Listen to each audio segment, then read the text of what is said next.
Misalnya kata Muhammad Iqbal, Nabi Muhammad itu bisa menyatukan antara kemiskinan dengan kerajaan. Dialah Al-Mustafa, kata Muhammad Iqbal. Itu dalam syairnya.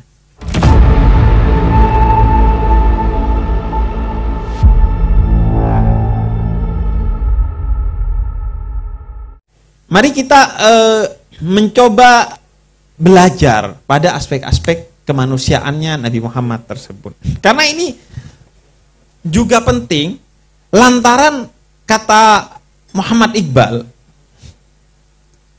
Allah bisa kau dustakan, tapi Nabi tidak. Ini pernyataan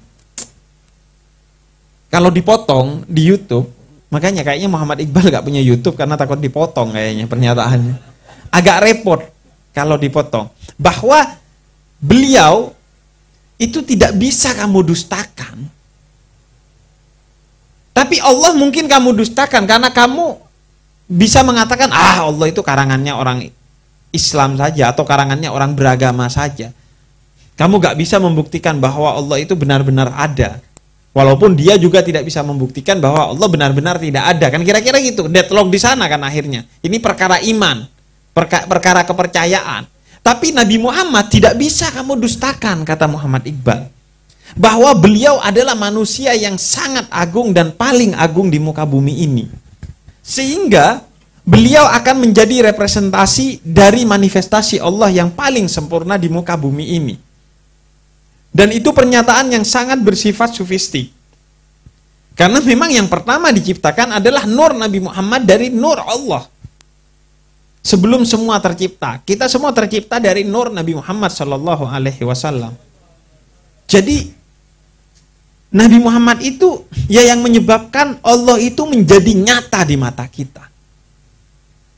Kira-kira kan kita kalau ketemu Nabi Muhammad atau baca sejarah Nabi Muhammad, kalau katanya Pak Edi, kok ada orang seperti ini? Gitu. Sehingga mustahil ini kalau bukan karena Allah yang memang menciptakan dengan sangat serius. Karena ketika Allah menciptakan kita kan kayaknya kurang serius kayaknya ya. Kayaknya kurang serius, saya yakin. Ya sudahlah, bikin lah. Iya kan? Ini produk KW ini gitu. Jadi Nabi Muhammad itu bukti tentang keberadaan Allah Subhanahu wa taala dengan segala kesempurnaannya. Karena itu jalan utama Nabi Muhammad itu adalah yatakhallaku bi akhlaqillah, berakhlak dengan akhlaknya Allah. 99 nama Allah dan sifat Allah itu ada pada Nabi Muhammad semuanya, dan satu persatu direpresentasikan oleh Nabi Muhammad dalam kehidupannya. Jadi diperlihatkan oleh Nabi Muhammad. Karena itu dia tidak bisa kamu hindarkan bahwa Allah itu ada dengan melihat Nabi Muhammad SAW. Baik orang beriman ataupun orang tidak beriman. Karena itu orang yang tidak beriman gak bisa bilang bahwa Allah itu tidak ada. Bukan hanya karena dia tidak bisa membuktikan bahwa Allah itu tidak ada, tapi karena juga dia itu melihat Nabi Muhammad. Karena itu ada riwayat Abu Sufyan itu di waktu subuh tidak sekali dua kali, sering kali itu mendengarkan lantunan ayat suci Al-Quran yang dibacakan oleh Nabi Muhammad. Menyelidiki kehidupan Nabi Muhammad dalam pengertian yang genuine, yang asli, karena terpukau kepada akhlaknya Nabi Muhammad SAW. Jadi karena terpukau, dia itu menyelidiki, orang ini kok bisa begini gitu. Dan mayoritas orang masuk Islam karena melihat aspek itu. Orang kok bisa seselu ini loh. Jadi masjidnya dikencingin, dia siram sendiri. Dilempar batu sampai luka, dia doakan yang melempar batu. Ini kan, Anda gak perlu belajar stoicisme dari Yunani untuk bahagia dengan segala tekanan mental yang ada pada Anda, kemiskinan, kejombloan, segala hal yang menimpa Anda, yang menyebabkan Anda overthinking ketika mau tidur itu. Kalau dia bisa, kenapa saya enggak ya? Kok bisa ada orang sekaya Pak Edi ya?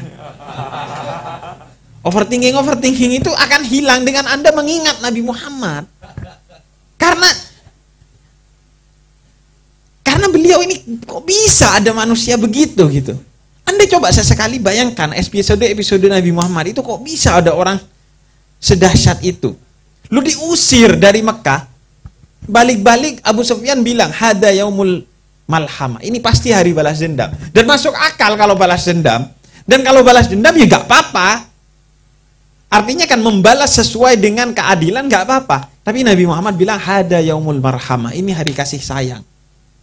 Karena ya itu yang bikin kemudian orang kesemsem melihat Nabi Muhammad dan akhirnya masuk Islam tanpa alasan. Kenapa masuk Islam? Muhammad. Itu alasan mereka masuk Islam. Karena melihat Nabi Muhammad. Gak ada alasan lain. Jadi alasannya ya Muhammad. Udah selesai. Banyak itu kisah-kisah bagaimana orang masuk Islam karena ya ketemu Nabi Muhammad dan terpukau kepada Nabi Muhammad Shallallahu Alaihi Wasallam. Termasuk Sayyidina Umar bin Al-Khattab kan begitu kisahnya. Melihat Nabi Muhammad itu terpukau. Setelah melihat Nabi Muhammad terpukau, melihat umatnya, balik lagi dia pengen murtad. Ngelihat kelakuan umatnya. Nah, karena itu diakui oleh musuh-musuhnya. Sehingga kemudian mereka disebut orang-orang yang kafir. Kafir itu kan artinya orang yang menutup diri. Karena kalau dia membuka diri, mustahil dia tidak terpukau dan tidak ikut jalannya Nabi Muhammad. Makanya dia disebut orang yang denial. Menutup diri. Kafir itu kan artinya menutup. Dia menutup. Enggak. Saya kalau lihat pasti kesamsam sama dia. Enggak, saya memilih untuk tidak melihat. Saya menutup diri saya. Karena kalau melihat pasti ikut jalannya. Karena dahsyatnya jalan itu. Lu bayangkan 13 tahun. Ngubah dari dulumat ilan nur. Dari gelap ke cahaya itu 13 tahun diubah. Saya itu ngurusi satu orang gelap saja. Itu repotnya bertahun-tahun, minta ampun. Anda mungkin tidak punya pengalaman itu. Tapi coba Anda ngubah satu orang itu, susahnya minta ampun. Jadi minta ampun. Ini orang sejazirah Arab. Dan yang diubah orang jahiliyah Arab loh ini. Sampean juga mungkin tidak punya pengalaman tentang orang Arab. Agak repot. Serius. Jadi sehingga kemudian 13 tahun selesai itu perkara. 13 tahun itu kan 2 periode. Kan iya, 13 tahun itu 2 periode plus 1 masa pandemi. Kan nggak 3 periode 13 itu, nggak 3 periode. Tinggal ditambah masa pandemi selesai itu. Diulur-ulur dikit. Nggak, artinya coba Anda bayangkan, mengubah jazirah Arab dari kejahiliahan selama cuman kurang dari 3 periode. Politisi mana yang bisa menjanjikan itu? Itu yang bikin mereka top ini. Kemudian ketika kalau Anda baca Asbabun Nuzul surat Kulhu, itu kan ada penawaran dari orang-orang musyrik datang ke Nabi Muhammad. Wis, Muhammad, kesampean ini maunya apa sih? Cewek kan? Saya kasih cewek. Duit kan? Saya kasih duit. Jabatan kan? Saya kasih jabatan. Enggak, kata Nabi Muhammad. Saya bukan raja. Saya ini utusan Allah. Pusing dia ngelihat itu, kok bisa lu gak mau sama cewek lu, gak mau sama duit lu, duit gak mau. Dan itu sekarang Anda bayangkan aja sudah gak kebayang. Bayangkan ini 14 abad yang lalu di masyarakat jahiliyah. Ada orang tiba-tiba ditawarin cewek gak mau, ditawarin duit gak mau, ditawarin tahta gak mau. Itu pusing mereka. Sehingga kemudian aspek kemanusiaan dari Nabi Muhammad itu sangat memukau. Ini kita gak bicara kenabiannya, gak bicara tentang beliau sebagai sosok yang semalam kita bicarakan. Enggak, ini aspek kemanusiaannya. Karena itu banyak pujian-pujian dari non-muslim, dari sarjana-sarjana barat kepada Nabi Muhammad. Karena melihat historiografi sosok Nabi Muhammad SAW ini. Karena itu kemudian salah satu yang membuat orang terpukau kepada Nabi Muhammad, kata Muhammad Iqbal dalam salah satu syairnya, Nabi Muhammad itu bisa mengatakan manusia. Misalnya kata Muhammad Iqbal, Nabi Muhammad itu bisa menyatukan antara kemiskinan dengan kerajaan. Dialah Al-Mustafa, kata Muhammad Iqbal. Itu dalam syairnya. Karena gini, kemiskinan dan kerajaan itu kan agak seperti air dan api ya, atau seperti air dan minyak. Ya gini aja lah, sampean kalau miskin gak kira bisa ikut pilkada. Kan ya gak kira menang sampean pilkada kalau miskin. Karena kerajaan itu identik dengan kekayaan, logistik. Kalau kata para politisi itu logistik. Tapi Nabi Muhammad menjadi orang yang miskin tapi raja dia. Karena ketika jadi raja, kalau kamu miskin dan tiba-tiba jadi raja misalnya. Misalnya kamu tukang mebel lah ya. Misalnya. Kemudian kamu tiba-tiba jadi raja gitu. Itu kan untuk kamu tetap miskin itu susah. Karena kursi itu kan punya kehangatan tersendiri ya. Yang menyebabkan dia bisa mencari pembenaran-pembenaran seolah-olah, oh kalau masih gini enggak lah, ini bukan korupsi. Ini mengambil jatah saya yang sudah capek, tahadus bin nikmah. Tapi beliau bisa menggabungkan dua itu. Beliau tetap miskin.